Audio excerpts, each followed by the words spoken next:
لبیک یا حسین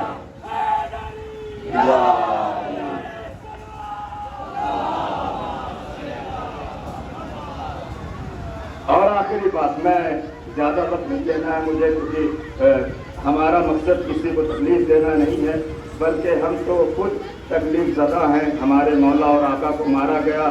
ہم آپ سب کا شکریہ ادا کرتے ہیں کہ ہماری اس جلوس میں شریک ہوئے، ہمارے غم میں شریک ہوئے۔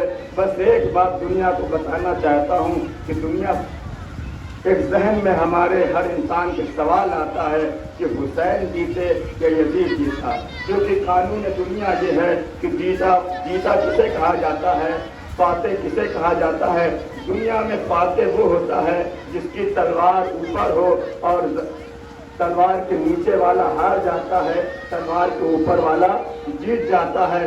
سر کاٹنے والا جیت جاتا ہے، جس کا سر کاٹا جاتا ہے وہ ہار جاتا ہے، جس کا گھر لوٹا جاتا ہے وہ ہار جاتا ہے، لوٹنے والا جیتا ہوا کہلاتا ہے۔ پورے بچنے کی توجہ چاہتا ہوں عزیزان محترم، تو معیار یہ ہوا کہ کربلا کے میدان میں حسین کا گھر بھی لوٹا گیا، اس بتا نہیں پڑا، حسین کا گھر بھی لوٹا گیا، حسین کے سر کو بھی کاٹا گیا۔ یزید کی تلوار تھی، حسین کا سر تھا، یزید کے سپاہی تھے جو کھائے پیے ہوئے تھے، حسین کے سپاہی جو بھوکے اور پیاسے تھے۔ تو دنیا کا معیار یہ ہے کہ جیتا اسے کہا جاتا ہے، فاتح اسے کہا جاتا ہے، وہی اسی کی جیت مانی جاتی ہے جس کی تلوار ہوتی ہے، جو قتل کرنے والا ہوتا ہے، جو مارنے والا ہوتا ہے۔ اب ہمیں دیکھنا ہے کہ حسین جیتے ہیں یا یزید جیتا ہے۔ پتہ کیسے چلے؟ بہت توجہ، کہ حسین جیتے ہیں یا یزید جیتا ہے۔ بس ایک جملہ کہنا چاہتا ہوں، یزید کیا چاہتا تھا،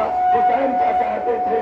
یزید یہ چاہتا تھا کہ حسین اس کے ہاتھوں پہ بیعت کر لے۔ بھائی کربلا کے میدان میں یزید کو سب کچھ مل گیا، سر مل گیا، ہاتھ مل گیا، خیمہ جلا دیا، لیکن جس ہاتھ کے لیے وہ اتنی محنت کر رہا تھا وہ ہاتھ نہیں ملا۔ بس آخری جملہ سمجھ میں یہ کیسے آئے کہ حسین جیتا ہے یا یزید جیتا ہے؟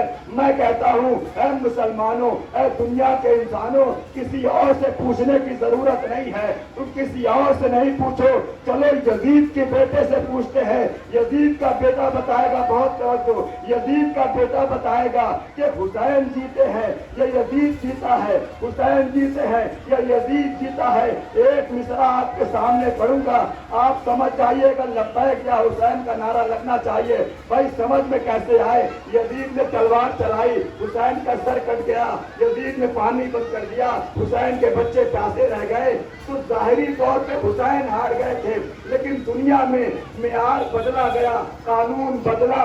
آج کیسے پتا چلے کہ حسین جیتے ہیں یا یزید جیتا ہے، حسین جیتے ہیں یا یزید جیتا ہے؟ تو شعر آپ کے سامنے پڑھنے جا رہا ہوں، کہے یزید کا بیٹا حسین زندہ باد، اب اس سے بڑھ کے شکست یزید کیا ہوگی؟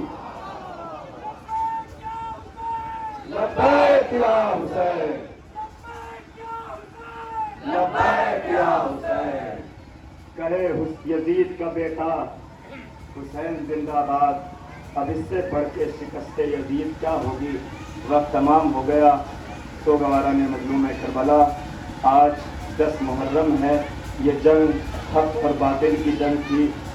ہوئے ہیں، ایک حسین ہے، ایک حسین کا لال سید سجاد ہے۔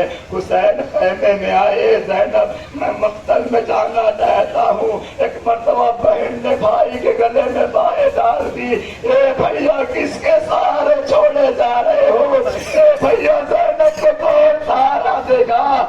جب سے بھیا میں نے آنکھیں کھولی ہے کبھی تم سے جدا نہ ہوئی، اے بھیا میں چھوڑ کر کے نہ جاؤں۔ نہیں، رونے میں تکلف نہ کیا کریے، آج نہیں روئیں گے تو کب روئیں گے؟